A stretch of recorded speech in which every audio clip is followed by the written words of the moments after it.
My dad mocked every achievement I ever had with slow claps and laughter. I used his exact mockery to shame him.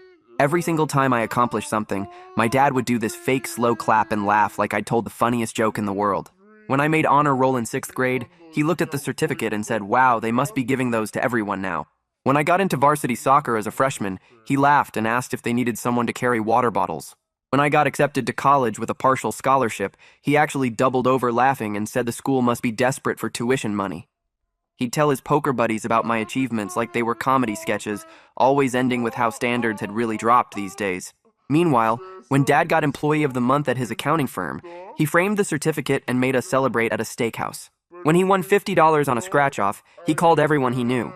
When his boss complimented his spreadsheet organization, he talked about it for 3 weeks straight. But my full ride to graduate school? He laughed so hard he cried and said universities were basically giving away degrees now. My mom would tell me to ignore him, that he was proud in his own way. But I'd watch him at my graduation ceremonies, and while other parents cried with joy, he'd be smirking and shaking his head like the whole thing was ridiculous. When I got my first job at a tech company, he asked if they knew I couldn't even fix the Wi-Fi router at home. When I got promoted within 6 months, he said they probably just needed to fill diversity quotas. The worst part was he'd do this in front of other people. At family gatherings, he'd bring up my accomplishments just to mock them. He'd say things like my niece thinks she's special because she got some participation trophy they call a degree now. Or he'd tell his brothers that I got promoted, but it was probably just because my boss felt sorry for me. His brothers would look uncomfortable, but Dad would keep going, explaining how everything was easier now and accomplishments didn't mean what they used to. When I bought my first house at 26, he walked through it laughing at everything. The kitchen was too small, the yard was pathetic, the neighborhood was pretentious. He told me I'd probably lose it in a year when reality hit about what mortgages actually cost. He took pictures, but only to show his friends what kids considered success these days. When I started dating someone serious, he laughed at how I described her and said she was probably just after my tech money. When we got engaged, he told me marriage was for people who couldn't handle being alone. At the wedding, during his speech, he made jokes about how long he gave us, and how at least the divorce would teach me about real life. His coworkers who attended looked horrified, but he thought he was hilarious. That's when I found out something interesting. Dad's company was hiring for a new position that would be his boss's boss. They wanted someone with tech experience to modernize their systems. The hiring committee included 3 external consultants who would interview all candidates in panel format. I knew because my company had partnered with them on the search. I made sure to mention to the recruiters that my dad would be perfect for presenting to the panel about why he deserved a promotion, even though he hadn't applied. They thought it was a great idea to see current employees present their value. Dad was thrilled when he got invited to present, not knowing I'd arranged it. He spent weeks preparing his presentation about his 20 years of dedication and experience. The day came and Dad walked into the conference room full of confidence. The panel started with basic questions about his achievements.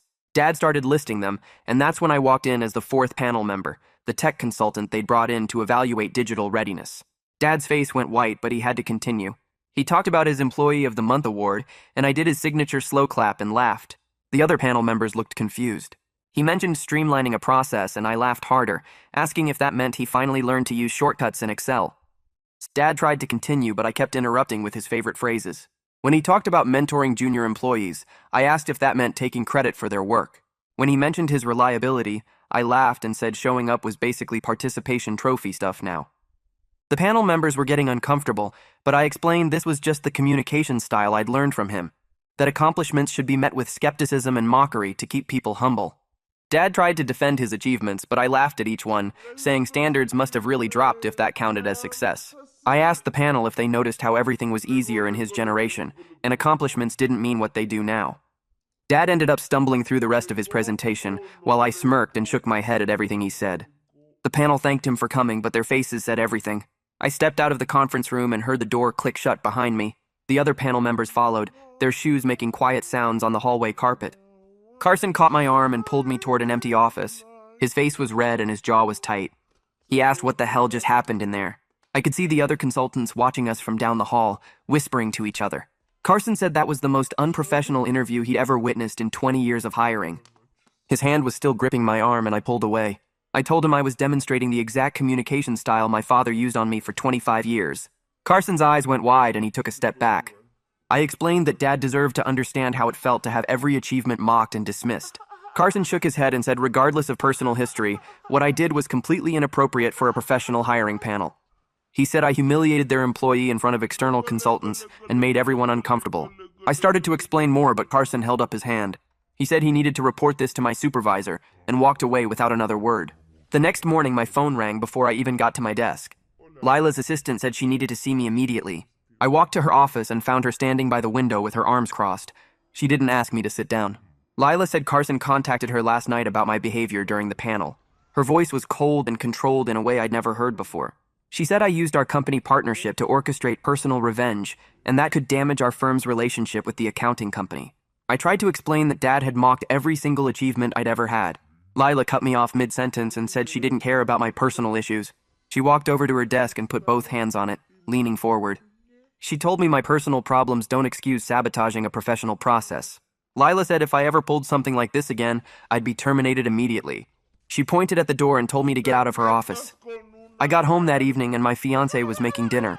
She asked how the panel went, and I could tell from her face she already knew something was wrong. I told her what I did and watched her expression change. Her face fell and she put down the knife she was holding. She said she understood I was hurt by Dad's behavior over the years. Then she paused and looked at me for a long time. She said publicly humiliating him at work crossed a line that made me just like him. I felt my chest get tight and started to argue, but she walked out of the kitchen. I stood there alone with the half-chopped vegetables on the counter. The weekend dragged by and I kept replaying everyone's reactions in my head. I felt defensive about the whole thing because none of them understood what it was like. 25 years of having every achievement treated like a joke. Nobody saw Dad laughing at my college acceptance or mocking my job promotion. My fiancé barely spoke to me all weekend, and when she did, her voice was quiet and careful. Sunday night, I lay in bed staring at the ceiling. Her words kept echoing in my mind about becoming just like him. My stomach felt sick every time I remembered the look on her face when I told her what I'd done. Monday morning, Mom called and I could hear her crying before she even said hello. She asked what happened at Dad's presentation because he came home devastated 3 days ago. She said he's barely spoken since then and won't tell her what's wrong.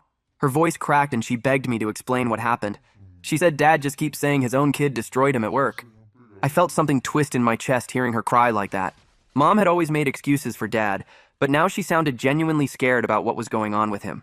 I told Mom exactly what I did during the panel and why I did it. I explained how I used Dad's own mockery against him in front of his colleagues. I expected her to defend him like she always did, to say he didn't mean it or I was being too sensitive. Instead, she was quiet for so long I thought the call had dropped. Finally, she spoke, and her voice was different, harder than I'd ever heard it. She said she knew Dad had been cruel about my achievements over the years. Then she said what I did was calculated and cold in a way that scared her. She asked if I understood what I'd done to him and hung up before I could answer. Wednesday afternoon, I got an email through official channels from Brady Harvey in HR at Dad's company. The subject line said statement required for investigation. He wrote that they needed a statement about what happened during the panel presentation.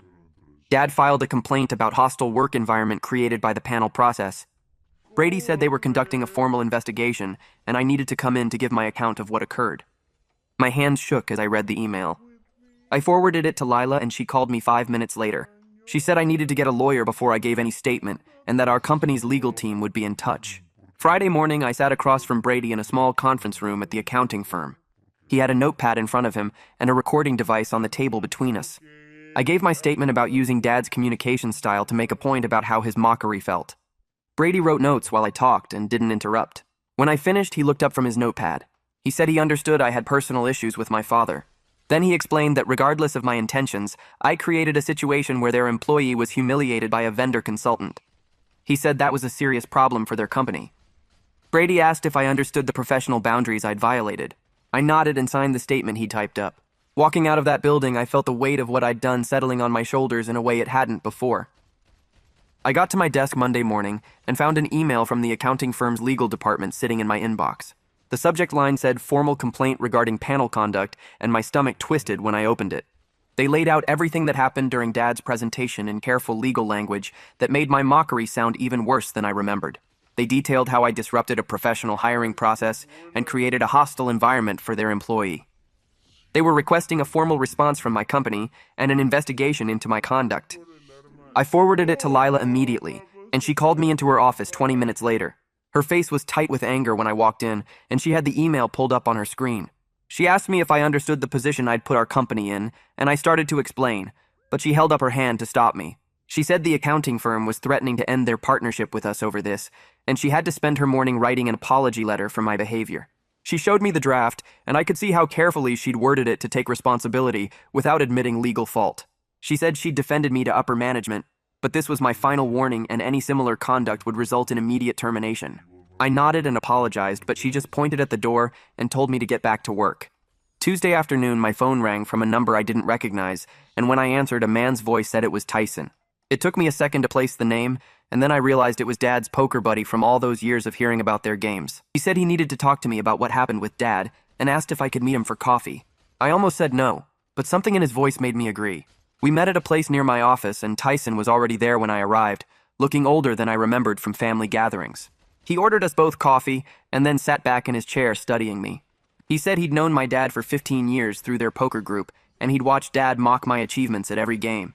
He said it always made him uncomfortable, but he never said anything because it wasn't his place. Then he leaned forward and his voice got harder. He said what I did at that panel was worse than anything Dad ever did to me, because mine was planned and calculated. Dad's mockery came from his own insecurity about never accomplishing much in his career, but I'd deliberately set up a situation to destroy him in front of his colleagues. Tyson kept talking and explained that Dad had been calling out sick from work for the past week because he couldn't face the people who witnessed what happened. He said Dad's confidence was completely shattered, and he'd stopped talking about work entirely, even with his closest friends. Tyson said he understood why I was angry after years of Dad's treatment, but revenge didn't actually fix anything. It just created new damage. He finished his coffee and told me I needed to think about whether humiliating Dad was worth what it cost both of us. Then he left, and I sat there alone with my thoughts getting heavier.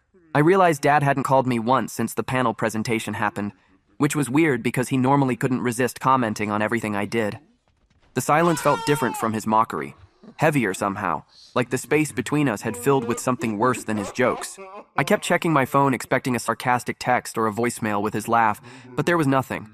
The absence of his mockery made me understand for the first time that I'd actually hurt him in a way that went beyond just embarrassment. Wednesday morning, I got an email from Wilhelmina Brooks asking to schedule a call. I remembered her from the panel, the external consultant who'd looked increasingly uncomfortable as I mocked Dad's presentation. When we talked, she was professional but distant.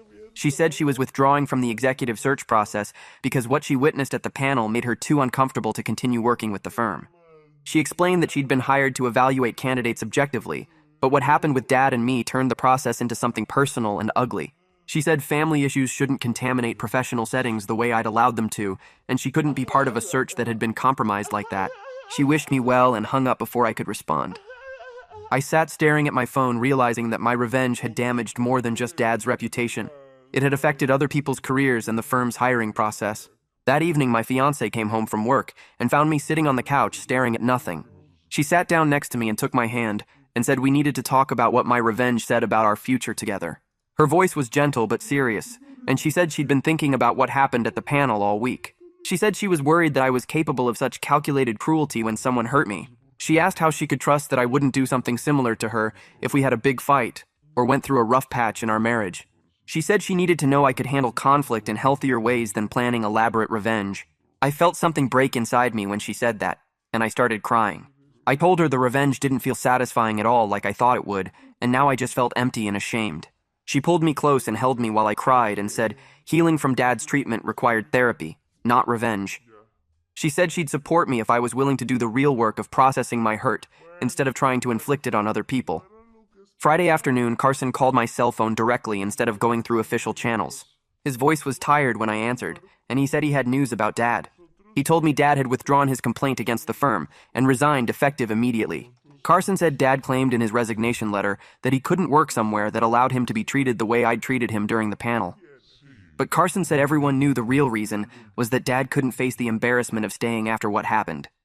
Carson said he felt bad about the whole situation because he understood both sides, but there was nothing he could do to fix it now.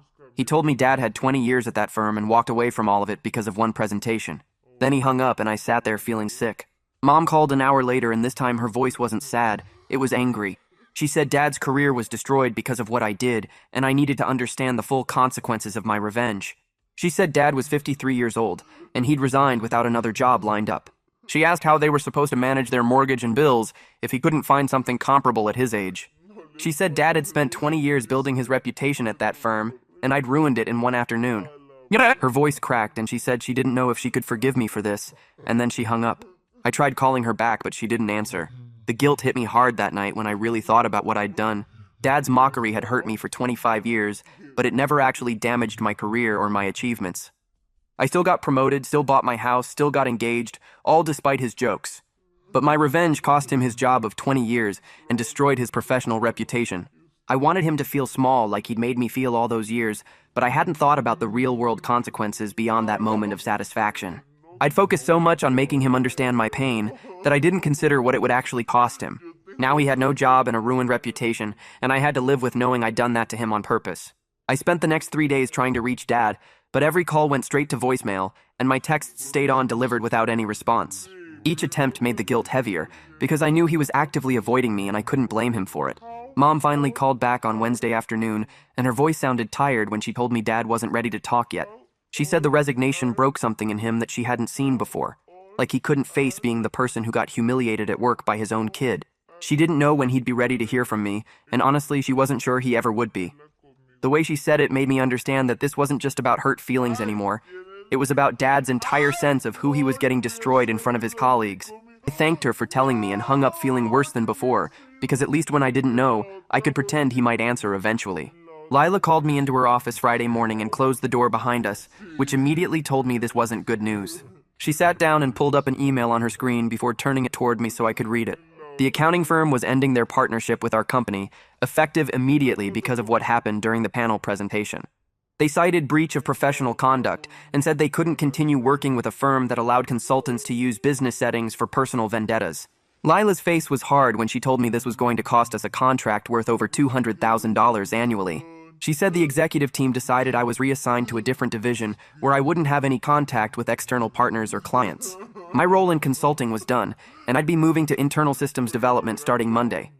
She didn't yell or get emotional, just stated the facts and told me I was lucky they didn't terminate me entirely given the damage I'd caused.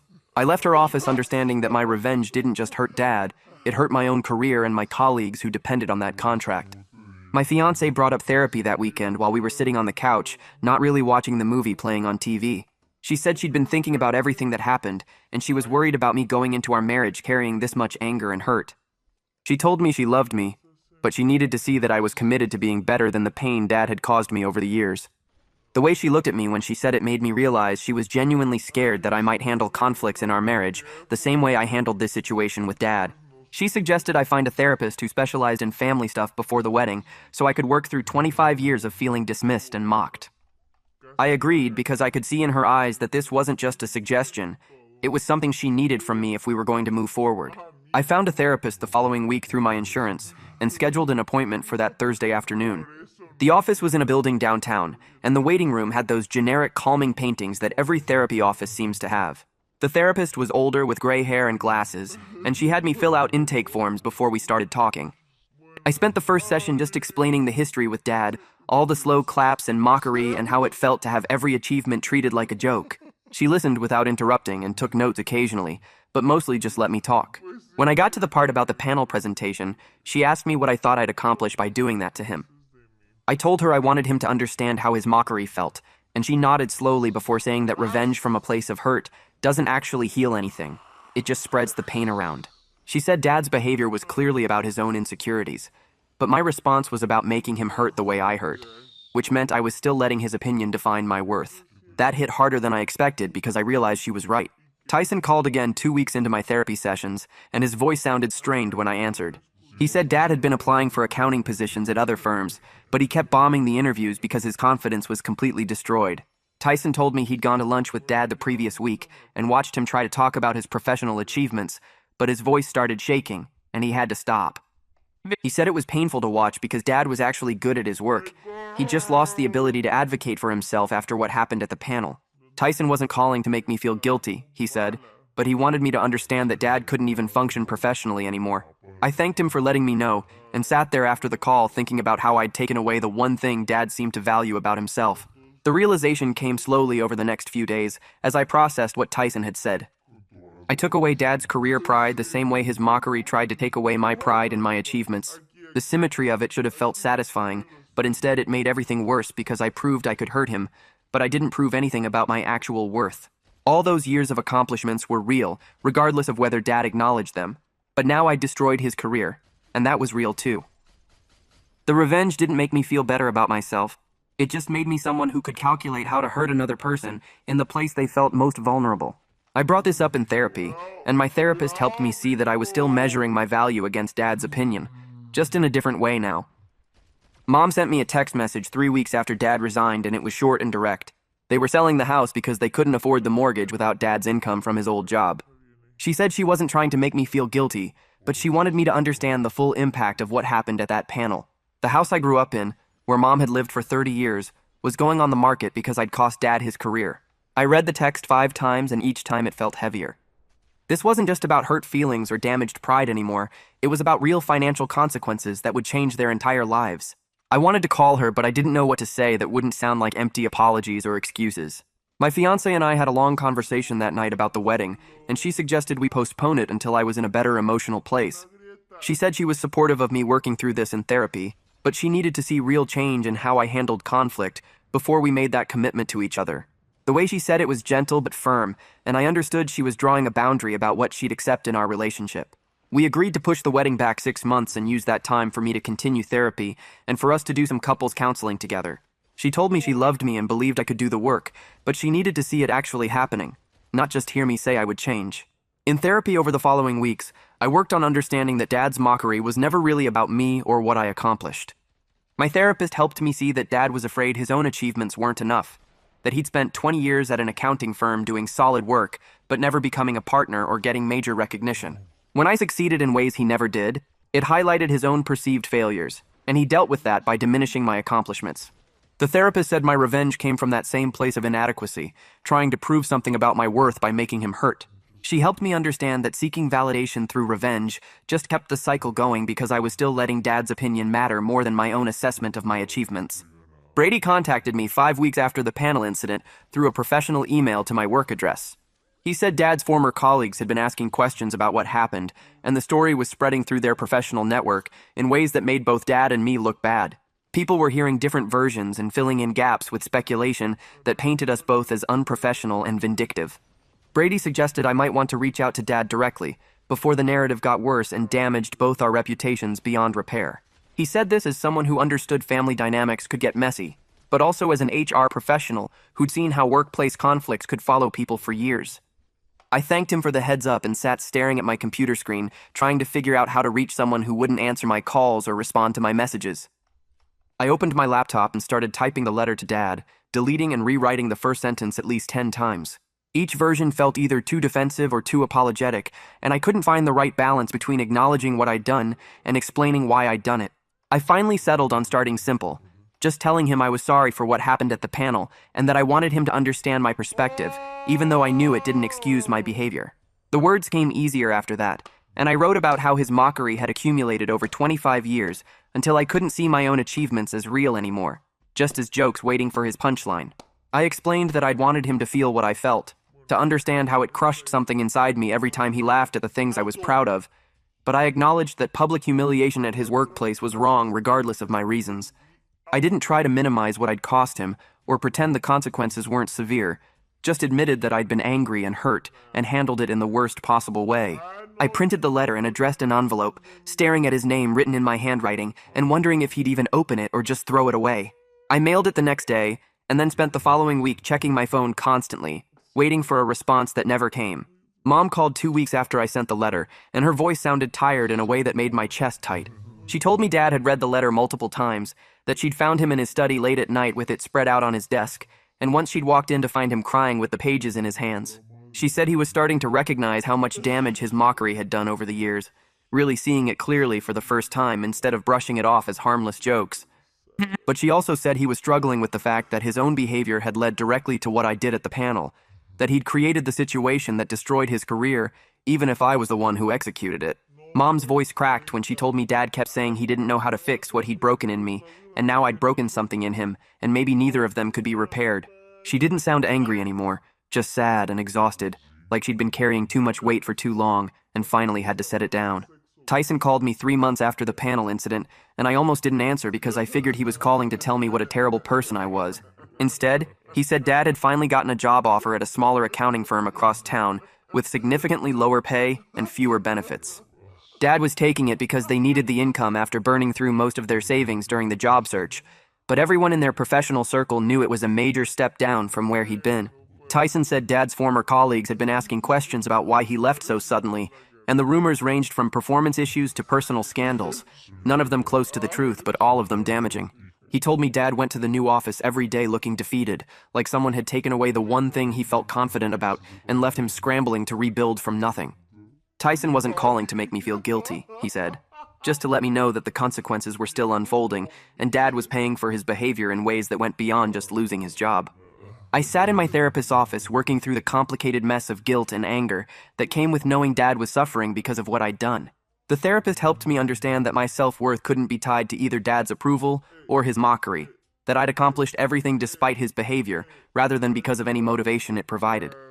She walked me through my achievements one by one, asking me to describe what I'd done to earn each one and how it felt in the moment before Dad's reaction.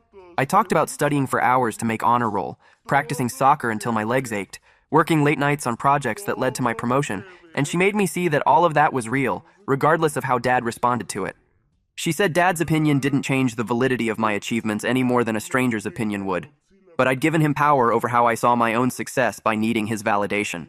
The work was slow and frustrating because every time I thought I'd separated my worth from his judgment, another memory would surface of him laughing at something I'd been proud of, and I'd feel that same crushing doubt. My fiancé and I started couples counseling the following month because she needed to know I could handle hurt and anger in healthier ways before we got married. The counselor asked us both what we needed from each other, and my fiancé said she needed to see me develop better coping mechanisms for when I felt dismissed or attacked, because revenge wasn't something she could live with in our marriage. I told her I needed to prove to both of us that I was capable of breaking the patterns I'd grown up with, that I wouldn't become the kind of person who hurt others when I was hurting. The sessions were hard because they forced me to look at how my relationship with Dad had shaped the way I handled conflict in general, always either swallowing my feelings or eventually exploding with disproportionate responses. My fiancé shared that she'd been scared after the panel incident, not just of what I'd done to Dad, but of what it meant about how I might handle disagreements between us in the future. We worked on communication strategies and healthy boundaries, and slowly I started to understand that healing from Dad's treatment required building new patterns rather than just avoiding the old ones. Carson reached out 6 weeks after the panel through a carefully worded email saying he'd been thinking about what happened and wanted to understand my perspective better. I was surprised he'd contact me at all after how everything went down, but I agreed to meet him for coffee at a place halfway between our offices. We sat across from each other in a corner booth, and I explained the full history of Dad's mockery, starting with that first slow clap in 6th grade and continuing through every achievement he'd dismissed or laughed at.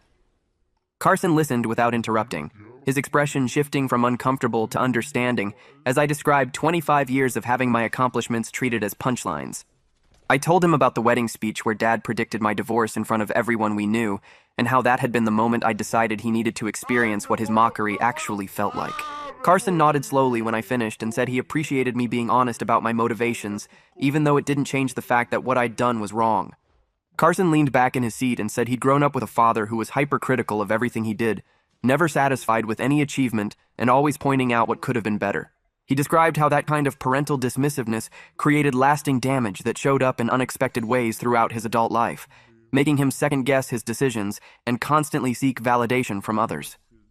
He said he understood why I'd snapped after years of Dad's mockery, that there was only so much a person could take before they hit a breaking point and did something they'd regret.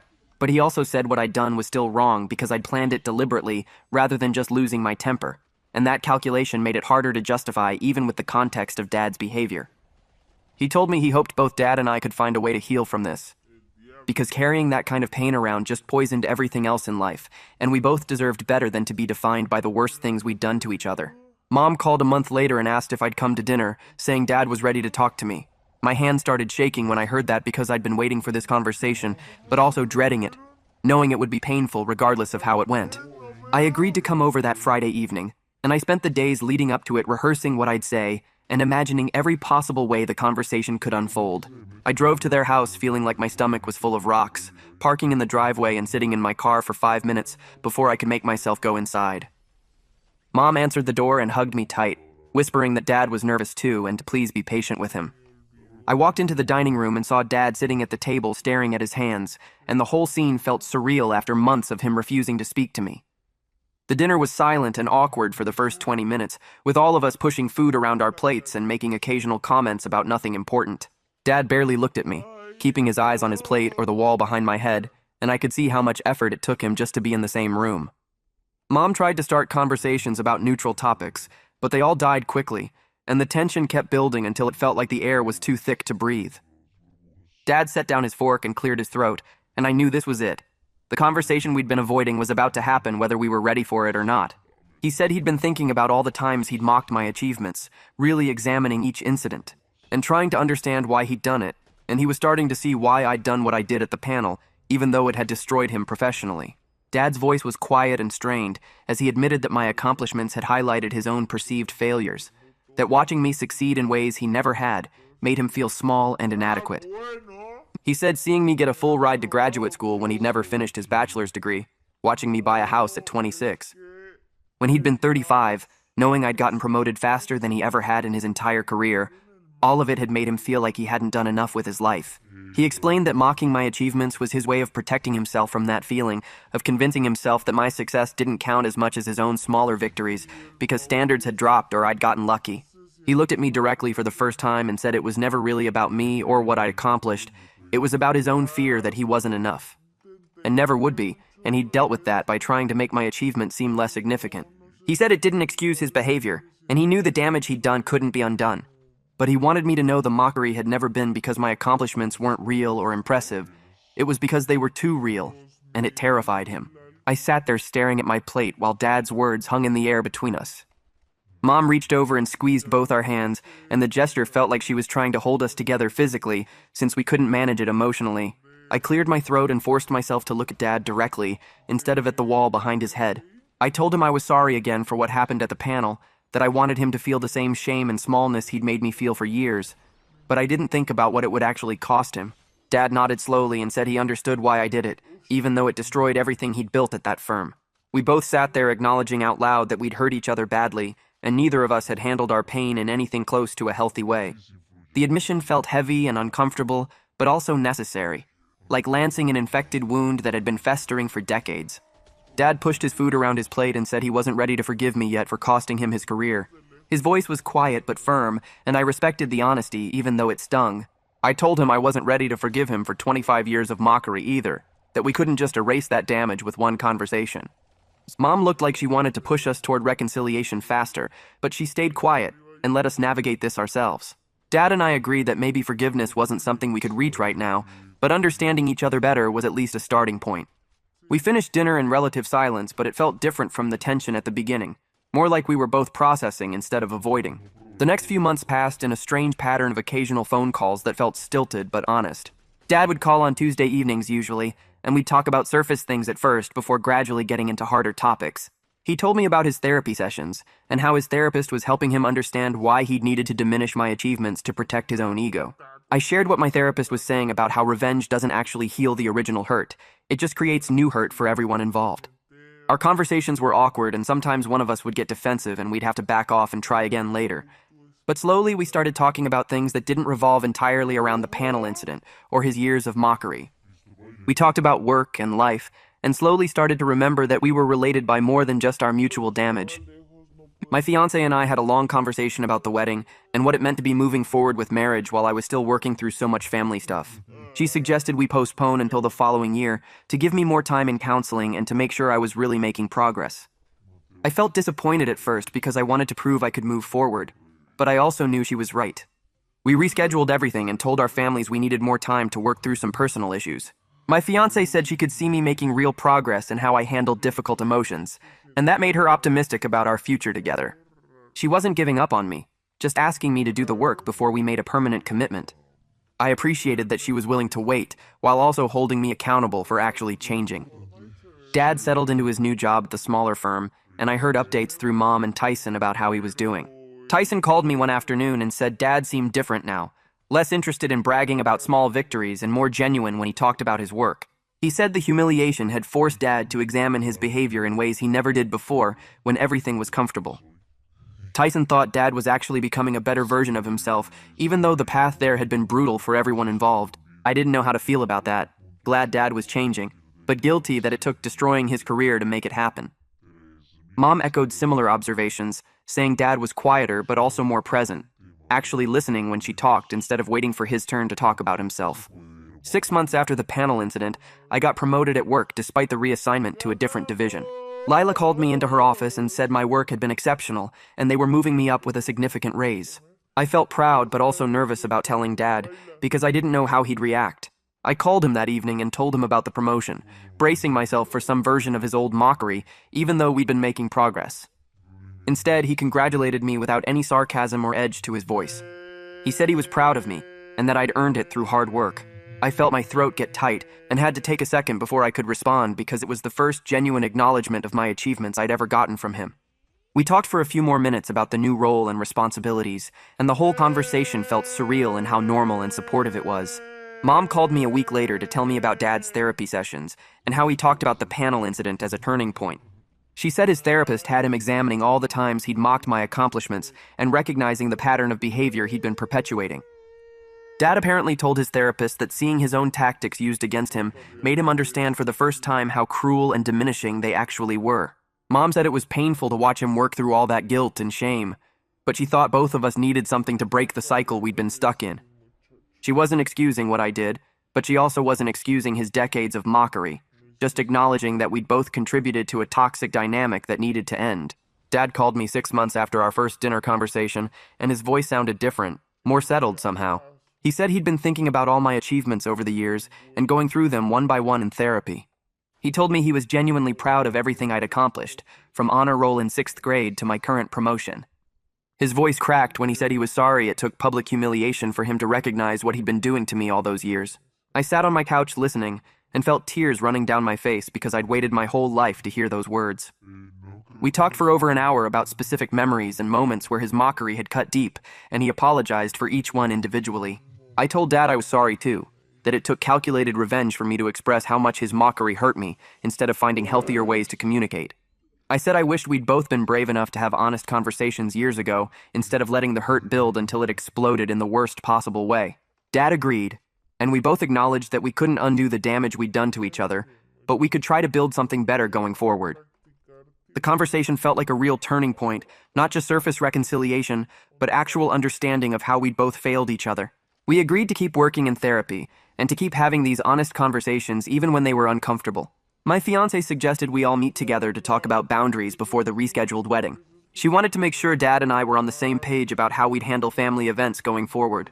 We met at a restaurant halfway between our houses and sat down with coffee while my fiancé laid out her expectations. She said she wouldn't tolerate mockery or revenge in our family, and that both Dad and I needed to commit to healthier communication patterns. Dad and I both agreed immediately because we'd been working toward exactly that in our individual therapy sessions. My fiancé asked specific questions about how we'd handle disagreements and what we'd do if old patterns started creeping back in. We talked through scenarios and made concrete plans for how to support each other in staying accountable to the changes we were making. Dad called me 2 weeks after that dinner meeting and asked if we could talk about the wedding.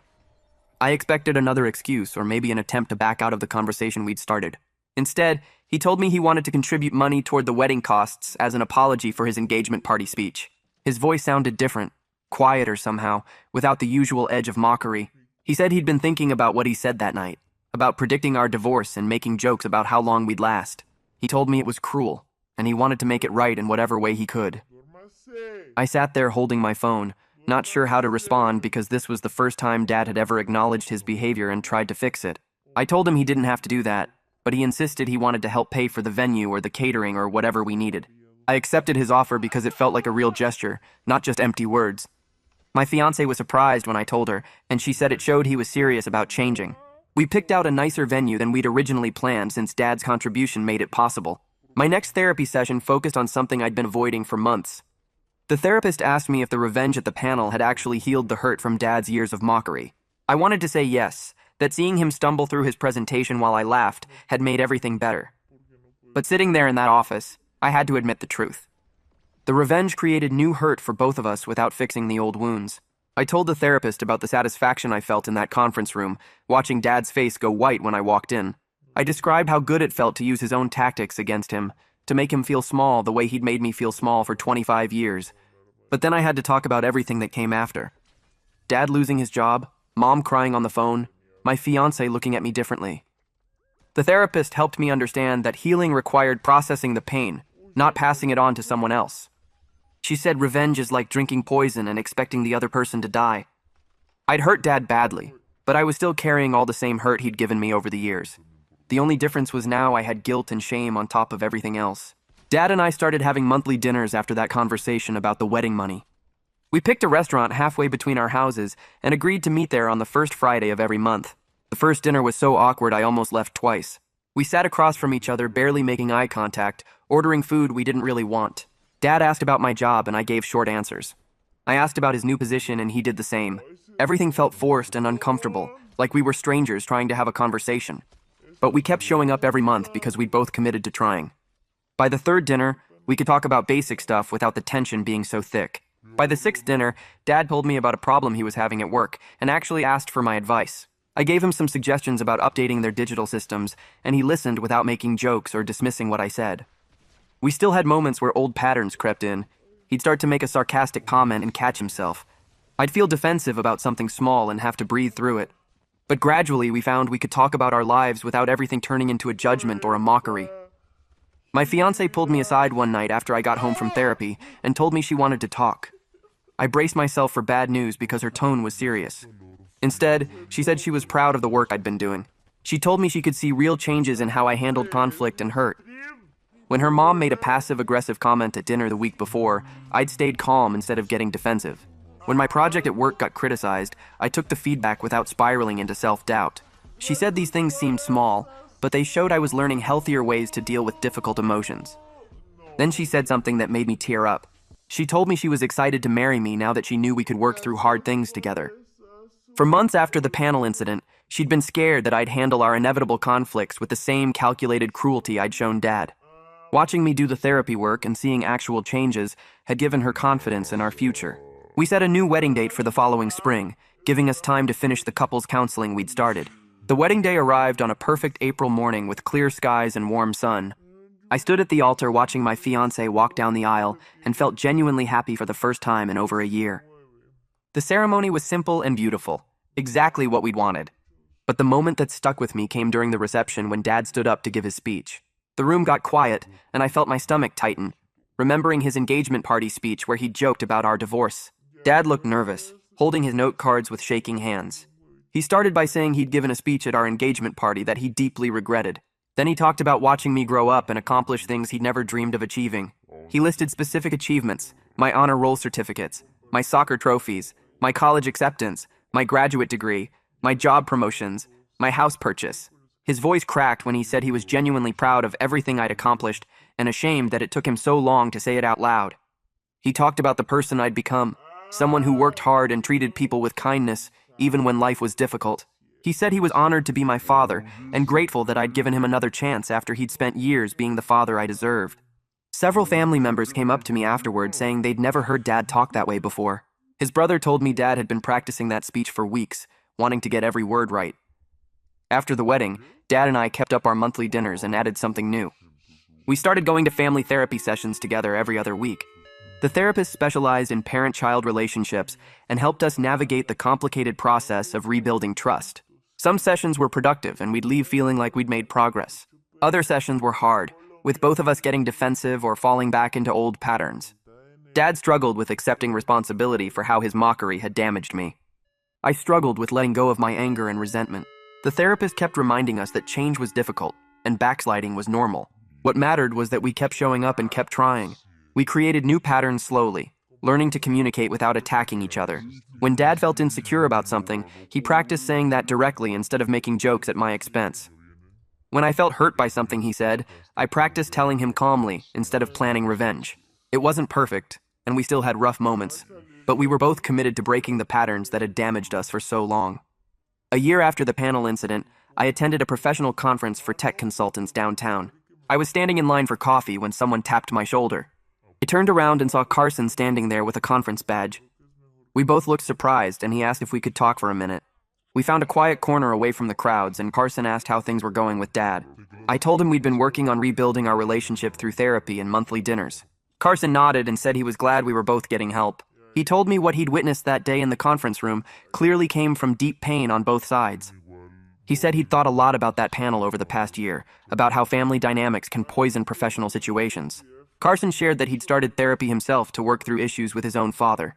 He said watching Dad and me destroy each other had made him realize he didn't want to end up in a similar situation. We talked for about 20 minutes about family relationships and the work it takes to heal them. Before he left, Carson said he hoped Dad and I could find our way to something better than what we'd had before. Dad called me on a Tuesday afternoon, which was unusual because we normally only talk during our scheduled dinners. His voice sounded excited in a way I hadn't heard in years. He told me he'd gotten a small promotion at his new firm, moving from senior accountant to accounting manager. It wasn't a huge jump, but it meant more responsibility and a modest pay increase. I could hear genuine pride in his voice as he described the new role and what it would involve. I congratulated him enthusiastically, telling him I was happy for him and that he deserved the recognition. We talked for a while about what the promotion meant and how it would change his day-to-day work. As we were wrapping up the call, Dad said something that made both of us pause. He told me this was the first time we talked about an achievement without using it as a weapon against each other. We were learning to celebrate each other's successes instead of tearing them down. I agreed and told him it felt good to be genuinely happy for him without any resentment or bitterness mixed in. After we hung up, I sat there thinking about how far we'd come from that conference room where I'd mocked everything he said. My fiancé and I celebrated our first anniversary with a weekend trip to the coast. We walked on the beach and had dinner at a nice restaurant overlooking the water. That night in our hotel room, I found myself thinking about everything that had happened over the past 2 years. The revenge at the panel had almost destroyed my relationship with Dad and seriously damaged my relationship with her. But it had also forced changes that needed to happen.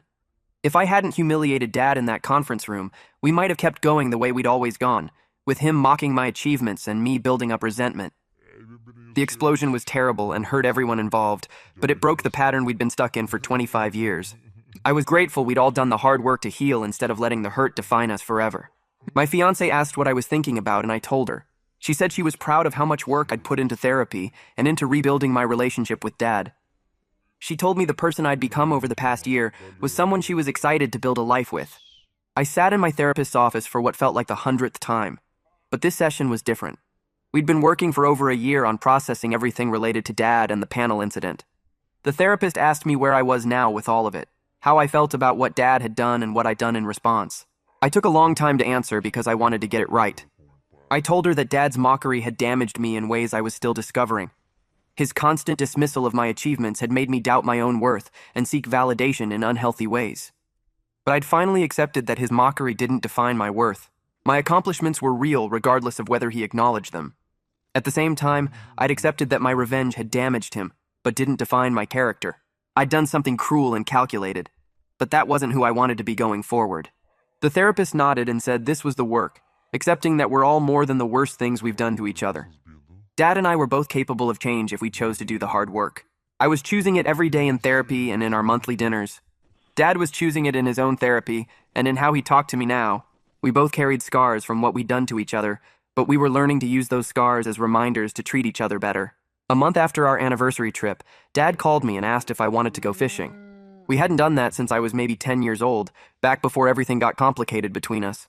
I said yes without thinking too much about it because something in his voice sounded different, like he was actually nervous about asking me. We met at the lake early on a Saturday morning, and Dad had already rented a boat and bought bait.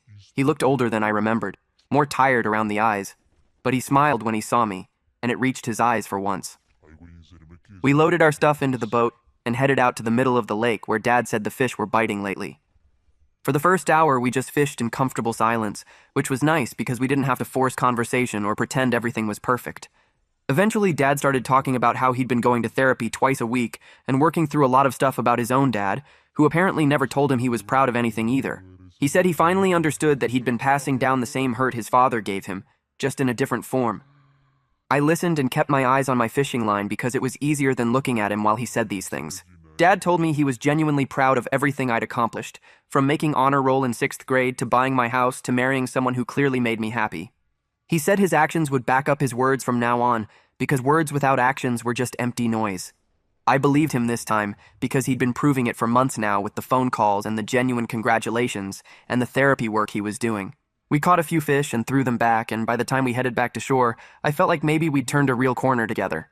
The next week, I sat in my therapist's office and worked through something I'd been avoiding for months. The slow clap revenge had given me one moment of satisfaction when I watched Dad stumble through his presentation, but it cost me so much more than that. I'd spent months feeling guilty about destroying his career and damaging my relationship with my fiancé, and almost losing my own job. Multiple relationships got hurt because I couldn't find a healthier way to express my pain. The therapist helped me see that the real victory wasn't making Dad feel small like he'd made me feel. The real victory was learning to build self-worth that didn't require his approval or his mockery or my revenge against him.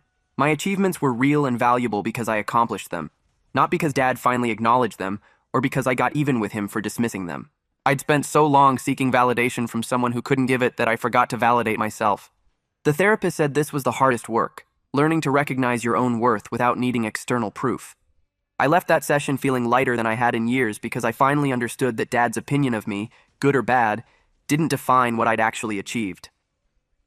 3 days later, Mom sent me a picture that made me stop in the middle of my workday and just stare at my phone. Dad had framed my graduate school diploma, the one he'd laughed so hard about that he cried, and hung it in his home office right next to his own Employee of the Month certificate. Mom's text said he'd been telling everyone who visited about my accomplishments now, with genuine pride instead of the mockery he used to use. She said people who came over for dinner or stopped by to drop something off would get a full tour of my achievements, and Dad would light up talking about my tech career and my house and my marriage. It was strange to think about Dad showing off the things he used to ridicule, but Mom said the change was real and consistent. She told me he'd even called some of his old poker buddies to apologize for the way he used to talk about me at their games. I saved the picture on my phone and looked at it whenever I needed a reminder that people could actually change if they did the work. 2 years after the panel incident, Dad and I had monthly dinners where we talked honestly about our lives without the constant undercurrent of judgment. We'd built something new based on honesty and mutual respect instead of mockery and revenge. Neither of us pretended the past didn't happen or that we hadn't seriously hurt each other. We both carried scars from what we'd done, him from 25 years of dismissing my achievements, and me from publicly destroying his career in that conference room. But we were using those scars as reminders to treat each other with the kindness we both deserved all along. Dad still struggled sometimes with his instinct to deflect compliments with jokes, and I still struggled with my instinct to protect myself by keeping him at a distance. The difference was we both caught ourselves now and corrected course instead of letting those patterns take over. We weren't perfect, and our relationship would probably never be easy, but it was real and honest in a way it never had been before. At our last dinner, Dad told me he was grateful the panel incident happened, because it forced both of us to face things we'd been avoiding for decades, and I had to admit he was right, even though the path to get here was painful for everyone involved.